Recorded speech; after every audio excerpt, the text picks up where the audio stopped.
жана ушул суу менен абратты жууш керекпи, мурунду чайкаса болобу дейт. Негизи өзү сугусул дем салынган суулар менен дайыма айтабыз, жанагындай эгер мүмкүн болсо тазикеби, таштекеби, жанагындай эмне лагамбы да эмне ушундай бир нерсеге туруп, аны ошого жуунуп, анан башка жака төгүп салгыла деп айтабыз.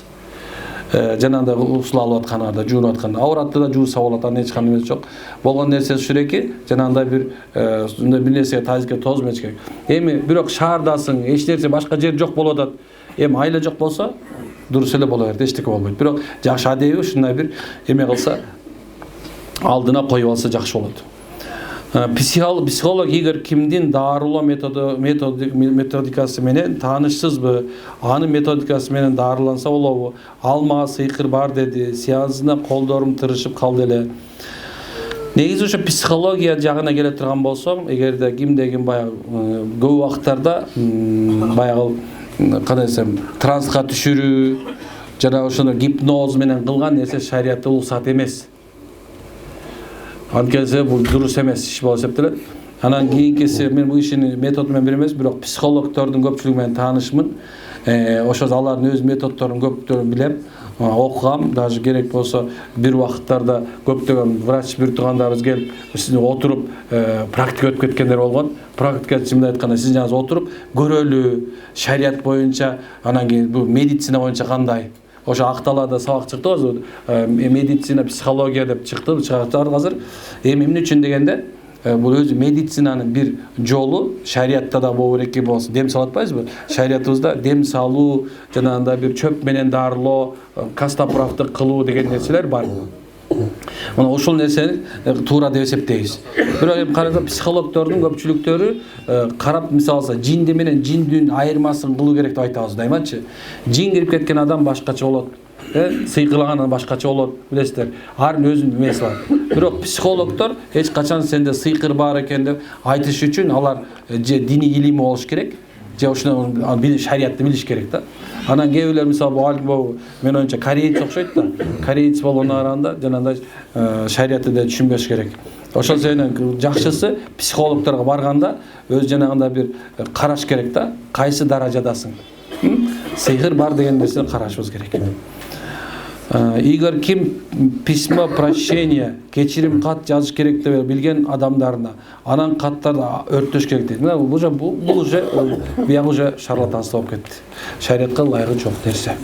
Аны өрттөө, анан просто деген сен психолог жактан эме кылган аракет кылат.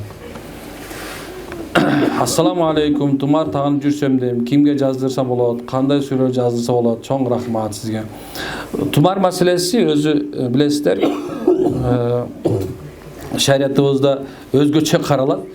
Анан кимге тумар тагыш керек, кимге такпаш керек дегенде аалымдардын көз караштары ар кандай бир эмеге келбейт. Бирок кээ бир аалымдар айтат, мындай талаш маселе. Ханафи мазхабында аалымдар талашат. Бир жагы айтат, субханалла, Аллах Таала Куранда албетте таваккал кылууга Аллах Тааланы татыктуу деп, Аллага таваккал кылгыла деп айтат. Анткенсе Аллах Таалага таваккал кылуу деген сөз, Аллага таянуу деген сөз. Кимде Аллага таяна турган болсо, иншалла, сөзсүз пайда табат. Сөзсүз пайда табат. Анткенсе таянууга Алладан башка ылайыктуу зат жок, чындачы. Бул бир клочок бир кагаз адамды мындай бактылуу же бактысыз кылып ийбейт. Ал эми экинчи көз карашында аалымдар да жок дейт, субханалла. Куранда Алла Таала шифа деди. Ошол себептен кайсы нерсени мисалы аяк Куран аяттардан жаза турган болсо, ошону тавиз иретинде жанды алып жүрө турган болсо, ошол адамдарга шифа да болот деп айтат. Бирок кайсылар десе анан бөлөт. Бөлгөндө канча бөлөт десе, мисалы жана дайым такай жин оорусу менен ооругандар бар. Дайым такай сыйкырга дуушар болуп калгандар бар. Дайым такай жанагында бир көз тийүү менен ооругандар бар да. Ушундай кыйналып. Анан ошолорго такса болот деп кээ бир аалымдар айтат, чын-чынына келгендечи. Анан ошондой эле жана жаш балдарга саби деп коебуз, акылы тола элек, ихлас фалак насты жаттай элек адам балдарга анан жазабыз. Имам Газали рахималлаху таала китебинде ушуну кимде ушу баласы ооруп кала турган болсо же постоянно жана ыйлап атса, чыркап ушуна кыйналып атса, Бакара сүрөсүнүн 162-аят. Экен ва илахукум илаху вахид. huvar rahmanur rahim деген аятты жазып илип отырган болсо иншалла таала эмеркен ал адам ошол кичинекей бала жанагындай ыйлагандан жанагындай менен тыйылат деген нерсе бар.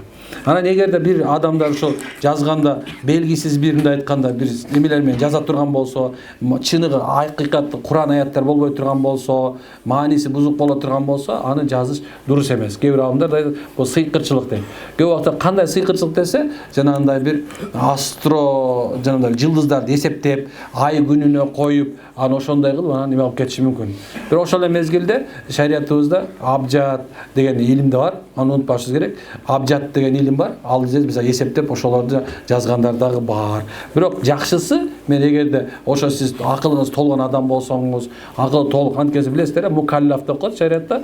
Мукаллаф деген моюнуна парз илиниш үчүн ал биринчиден акылдуу болуш керек, жашы жеткен болуш керек, мусулман болуш керек, туурабы? Ошондон кийин намаз окуш парз болот.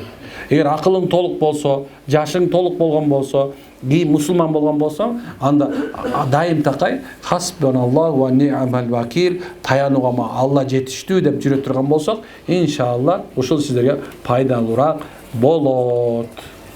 Түшүндүрө алдымбы? Аллахым баардыгы күнөөбүздү кечирсин.